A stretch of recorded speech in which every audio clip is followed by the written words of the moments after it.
திருவண்ணாமலை மாவட்டம் கலைவாணர் அரங்கத்தை 2 நாட்கள் குத்தகை எடுத்துக்கொண்டு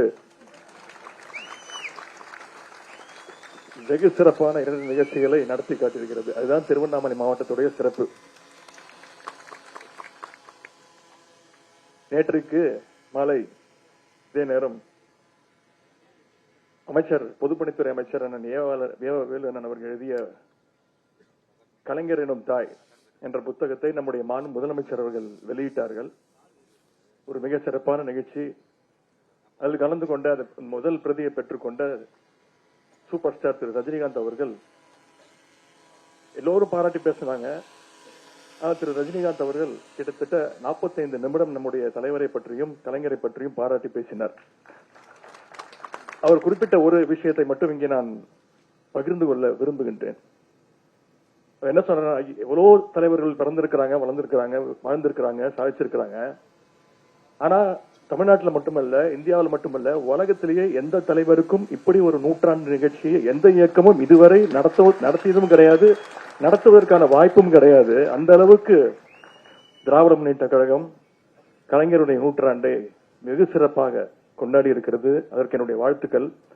அதற்கு காரணம் நம்முடைய கழக தலைவர் முதலமைச்சர் மட்டுமல்ல, அமைச்சர் பெருமக்கள் மட்டுமல்ல, கழக நிர்வாகிகள் மட்டுமல்ல, மிக மிக முக்கிய காரணம் முத்தமிழ் டாக்டர் கலைஞருடைய உயிரினும் மேலான அந்த உடன்பிறப்புகள் தான் காரணம் என்று குறிப்பிட்டிருந்தார். அமைச்சர் அண்ணன் பொன்முடியன் பேசும்போது குறிப்பிட்டு சொன்னார், அவருக்கு ஒரு ஏக்கம், அவர் இன்ஜினியர் படிக்க முடியவில்லையே. எனக்கெல்லாம் அந்த ஏக்கம் இருந்ததே கிடையாது. நான் அதற்கான முயற்சியே எடுக்கவே இல்லை. நாங்க படிக்கும் போதெல்லாம் MBBS அந்த பக்கமே தலை வச்சு படிக்கக்கூடாது. அண்ணன் தயாநிதி மாறன்லாம் இருக்கிறாங்க. நாங்களாம் MBBS இன்ஜினியர் பக்கமே போக மாட்டோம்.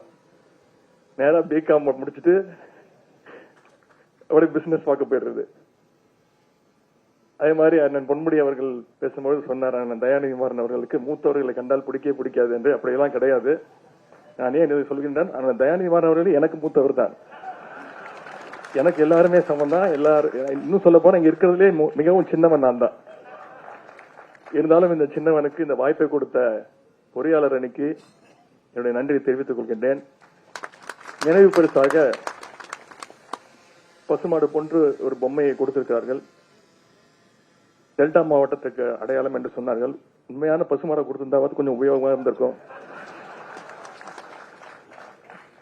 இருந்தாலும் அதற்கும் இந்த நேரத்தில் என்னுடைய நன்றி தெரிவித்துக் கொள்கின்றேன். ரஜினிகாந்த், சூப்பர் ஸ்டார் ரஜினிகாந்த் அவர் பேசும்பொழுது எதற்கு தெரியுமா மிகுந்த அதிகமான கைத்தட்டல் நீங்கள் கேள்விப்பட்டிருப்பீங்க. நான் சொல்லக்கூடாது. நான் சொன்னா நான் ஏதோ ஒரு மனசுல வச்சுக்கிட்டு சொல்றேன்னு நினைச்சுவீங்க. தொலைக்காட்சிகள்ல நீங்களே பார்த்திருப்பீங்க. ஓல்டு இஸ் கோல்டு தான். ஒரு வேண்டுகோள், இளைஞரணி சார்பாக இந்த வரவேற்பை பார்த்துட்டு நாங்க ஒரு முடிவு செஞ்சிருக்கிறோம். இனிமே வருடம் இந்த பேச்சு போட்டியை நடத்த வேண்டும் என்று. அதேபோல் பொறியாளர் அணியும் வருடம் இதை நடத்த வேண்டும். வருடம் இதே பரிசு தொகையும் நீங்கள் கொடுக்க வேண்டும். பொறியாளர் அணிக்கும் பேச்சுக்கும் என்ன சம்பந்தம் அப்படின்னு நீங்க சிலர் நினைக்கலாம். தந்தை பெரியார், பேரறிஞர் அண்ணா, முத்தமிழ் கலைஞர், இனமான பேராசிரியர், நம்முடைய தலைவர்கள், நம்முடைய முதலமைச்சர் தலைவர் அவர்கள் எல்லோருமே பாத்தீங்கன்னா வார்த்தை பொறியாளர்கள், லாங்குவேஜ் இன்ஜினியர்ஸ் அப்படின்னு பெருமையாக சொல்லலாம்.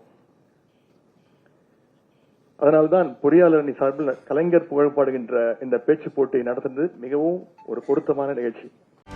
செய்திகளை உடனுக்குடனும் துல்லியமாகவும் தெரிந்து கொள்ள சப்ஸ்கிரைப் பண்ணுங்க.